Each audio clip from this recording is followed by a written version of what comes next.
বেসনের পেঁয়াজি তো সব সময়ই খান।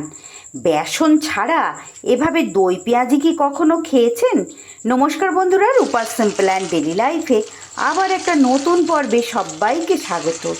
আজ শেয়ার করছি দই পেঁয়াজি।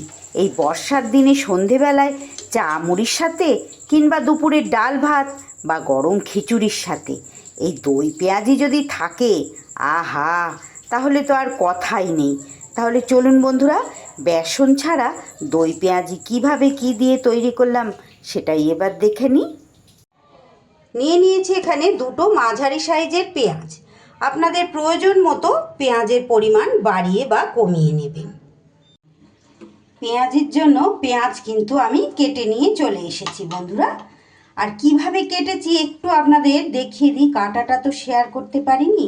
পেঁয়াজটা যে এইভাবে থাকে, এইভাবে লম্বালম্বি করে না কেটে এইভাবে আড়াআড়ি করে কেটে নিয়েছি।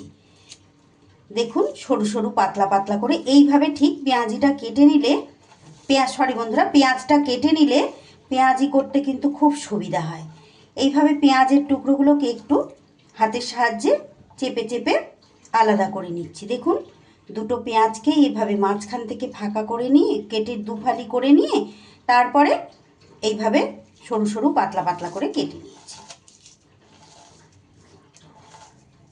আমি এটা বটিতে করেছি বন্ধুরা।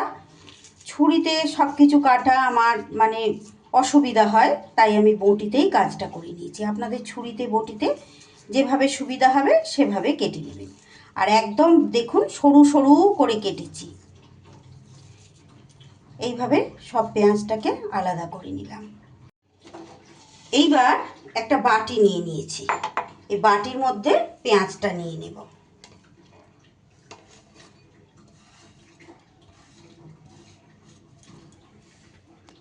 এবার এর মধ্যে বেশ কিছু উপকরণ আমি দিয়ে দিচ্ছি। সবার প্রথমে দিয়ে দিচ্ছি কুচনো কাঁচা লঙ্কা। দুটো লঙ্কা এখানে নিয়েছি। অবশ্যই ঝালটা আপনারা আপনাদের স্বাদ অনুযায়ী কম বেশি করে নেবেন। আর যেহেতু এটা দই পেঁয়াজি, একটু তো ঝাল দিতেই হবে, যেহেতু দইয়ে একটা তো টক ভাব থাকে। আর এখানে দিয়ে দিলাম আমি শুকনো লঙ্কা কুচি। এটাও আমি কাঁচিতে কেটে নিয়েছি এইভাবে ছোট ছোট করে। আর দিয়ে দিচ্ছি এখানে কিছুটা পরিমাণ ধনে পাতা, সুন্দর ফ্লেভার হবে। তারই সাথে দিয়ে দিচ্ছি কয়েকটা কারি পাতা। এখানে দেখুন, কারি পাতাগুলো খুব ছোট ছোট ছিল বলে আমি আর কাটিনি, এইভাবেই ছাড়িয়ে ধুয়ে দিয়ে দিয়েছি। যদি বড় বড় কারি পাতা হয় সেক্ষেত্রে একটু কেটে দেবেন। এইবার দিয়ে দিচ্ছি পরিমাণ মতো নুন। সব উপকরণগুলো এবার একটু মিশিয়ে নিচ্ছি নুনটা দেওয়ার পর। একদম সহজ রেসিপি বন্ধুরা। বেসন দিয়ে তো পেঁয়াজি আপনারা সব সময় খান, একবার এইভাবে ট্রাই করবেন। বেশ অন্যরকম খেতেও হয় আর খুব ভালো লাগে খেতে। সব সময় তো বেসন দিয়ে খাই, একটু অন্যরকম করে খেলে ক্ষতি কী। এইভাবে নুনটা একটু আগে মাখিয়ে নিলাম পেঁয়াজের মধ্যে, নিয়ে এইবার এর মধ্যে দিয়ে দিচ্ছি ছোট বাটির হাফ বাটির মতো টক দই। আর তারই সাথে দিয়ে দিচ্ছি বাইন্ডিংয়ের জন্য এখানে 2 চামচ ময়দা। 2 চামচই দেব, তার বেশি দেব না। কালারের জন্য একটু হলুদ গুঁড়ো দিয়ে দিলাম। এইবার সব উপকরণ খুব সুন্দর করে আবারও মাখিয়ে নিতে হবে। এইভাবে বেশ চটকে চটকে মাখিয়ে নেবেন। যদি আমার আজকের রেসিপিটি ভালো লাগে, প্লিজ বন্ধুরা ভিডিও শেষে একটা লাইক আর ছোট্ট করে একটা কমেন্ট করে জানিয়ে যেতে ভুলবেন না। ভালো লাগলে অবশ্যই বাড়িতে ট্রাই করবেন। আর বন্ধু বান্ধব সকলের মাঝে আমার রেসিপিটা শেয়ার করে সকলকে দেখার সুযোগ করে দেবেন।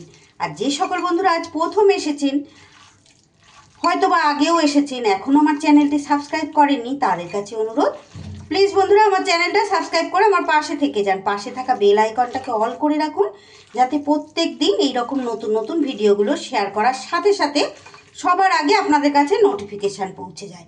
আমি প্রত্যেক দিন ঘরোয়া উপকরণে খুব সহজ সহজ রেসিপি শেয়ার করে থাকি। আর যে সকল বন্ধুরা ফেসবুক থেকে দেখছেন তাদেরকেও জানাই অসংখ্য ধন্যবাদ। আমার পেজটা ফলো করার অনেক অনেক অনুরোধ রইল সকল বন্ধুদের কাছে। আমার চ্যানেলে নতুন বন্ধু পুরনো বন্ধু সবাইয়ের জন্য অনেক অনেক ভালোবাসা, অসংখ্য ধন্যবাদ। যে সকল বন্ধুরা প্রত্যেক দিন আমার সঙ্গে জুড়ে থেকে আমার রেসিপিগুলো দেখেন। দেখুন হাতের সাহায্যে সুন্দর করে সবগুলো মাখিয়ে নিলাম। এইবার গ্যাসে কড়াই বসিয়ে কড়াইতে দিয়ে দিচ্ছি আমি সর্ষের তেল। আপনারা চাইলে এটা সাদা তেলেও ভাজতে পারেন। তেল গরম হয়ে গেলে এইবার দিয়ে দিতে হবে পেঁয়াজির আকারে।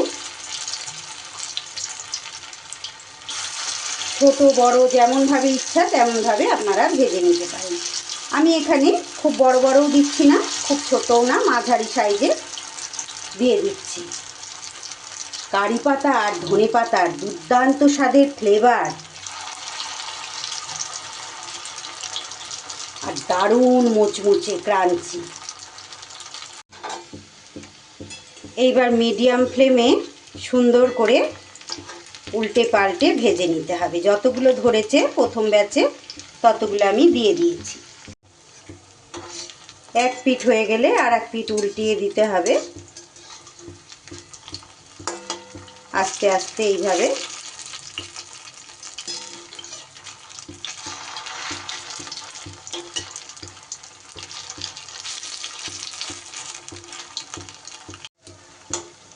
বেশ লাল লাল করে দেখুন দু পিঠি আমার ভাজা হয়ে গেছে। এবার তুলে নিতে হবে। একই রকমভাবে পরের ব্যাচেরগুলোও আমি দিয়ে দিচ্ছি।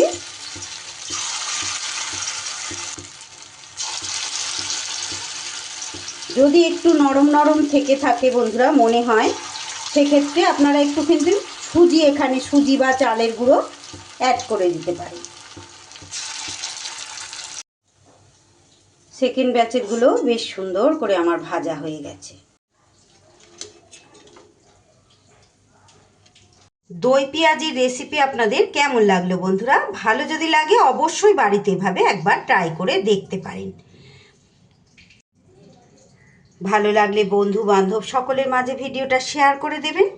আর একটা লাইক, ছোট্ট করে একটা কমেন্ট করে আমাকে জানিয়ে যেতে ভুলবেন না। আর নতুন বন্ধুরা প্লিজ আমার চ্যানেলটা সাবস্ক্রাইব করে আমার পাশে থাকবেন। আজকের মতো তাহলে বিদায় নিচ্ছি। আবারও দেখা হচ্ছে নতুন কোনো রেসিপির সাথে। ততক্ষণ আপনারা সবাই ভালো থাকুন, সুস্থ থাকুন। সকলকে অসংখ্য অসংখ্য ধন্যবাদ এতটা সময় আমার সঙ্গে থেকে আমার রেসিপিটি দেখার জন্য।